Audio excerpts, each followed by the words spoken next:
ブランコ揺れてお空が揺れるゆらゆらゆらり木の枝揺れて私も揺れるゆらゆらゆらり One morning, back when I worked in Silicon Valley, there was a day that really stuck in my mind.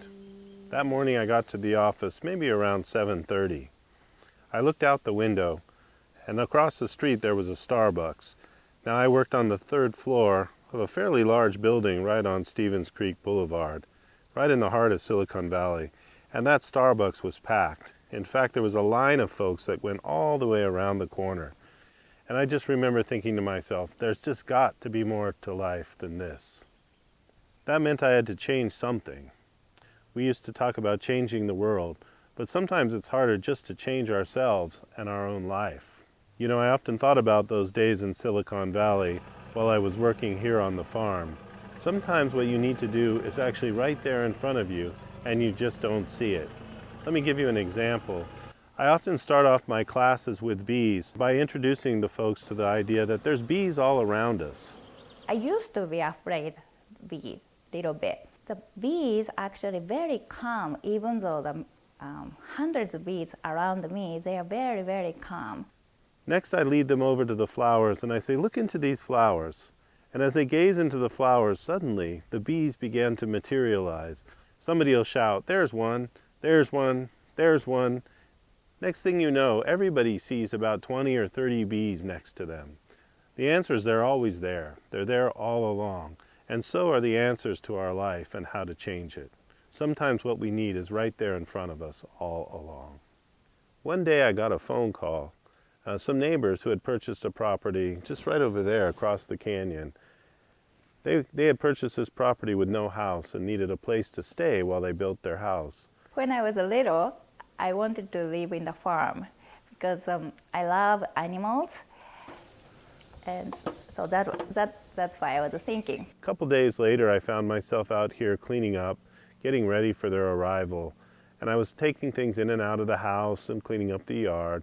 And as I passed along this one path, I kept getting hit in the face by a bush that was overgrown. But when I came here, I remember that wish when I was a kid. And at one point, I just felt this really powerful aroma. It was just filling the air. And I hadn't really looked at what the bush was, but when I looked down, I saw that it was a lavender bush. So I thought, wow, for a long time I was forgotten, but this is the place.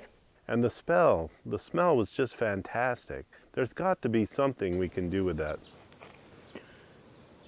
The other day, somebody asked me, when did you plant your first plants? Well, it was about 2 years after that phone call. I wanted something that would be sustainable, both ecologically sustainable as well as economically sustainable. It had to return back to me what I needed to make a living, to be able to live out here and support my life. This is the distillery. The distillery is actually located only about 100 feet away from the house. This was by design.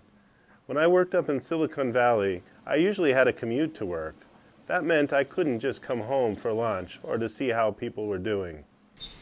The enjoyable thing is raising child, my daughter, is we can hear the nature's sounds, like a bird chirping, and then wind move the leaves to make the sound. I actually had to stay at work and return in the evening, sometimes as late as 9 or 10 o'clock at night.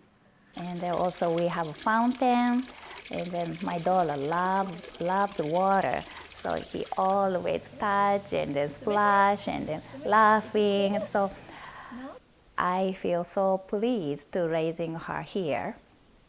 Here on Carmel Lavender, I can work in the distillery, I can process essential oils, I can go by the pool and have a drink or maybe take lunch, and then I can return back to the house to see how the family is doing. One of the things I absolutely loved about the main house is that it had a simple, humble quality to it. When I lived up in Silicon Valley, everything was about status and pretense. But down here on the farm, you enjoy a complete privacy, so you don't have to worry about that. You really want a house that blends in with the environment and helps you enjoy the surroundings. And that's really what this house did for me when I first saw it. From the high ceilings to the cupola that allows plenty of light to come in through the center, to the red tile floors, all of these things really contributed to a sense of peace and serenity. For me, this is a very special spot on the farm. A few years ago, though, I had an idea to bring the tiny house out here. That's what you see here behind me. When we host the people at the tiny house, sometimes their story, their life, they said their life is so busy, and raising the kids, working, and then using computer, everything, and they said, I don't sleep well. I don't know if I really enjoy the life. It's totally off the grid, powered by the solar panel. We've got a lavender field behind us now, a picnic table, and a swing, and this very peaceful, serene spot has become a place to really enjoy the farm. This really is an incredible opportunity for someone to start living the life they always felt they needed to live. I know if I had found this 20 years ago, it would have been something I would have jumped on. I had spent a lot of time looking at different properties, even sitting in front of the computer, putting in information and research into spreadsheets, trying to understand if there was some agricultural enterprise I could be involved in that would support my life. It really was a tough challenge to find a combination that would actually work and pay the bills. Carmel Lavender is actually the result of many years of experimentation, so the ability to be able to just plop right into that and start enjoying the benefits of this life is really a once in a lifetime.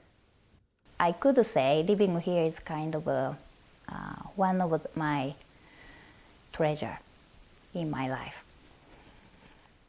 あんまり急いでごっつんこアリさんとアリさんがごっつんこあっち行ってちょんちょんこっち来てちょんあいたったごめんよその拍子忘れたお使いをあっち行ってちょんちょんこっち来てちょん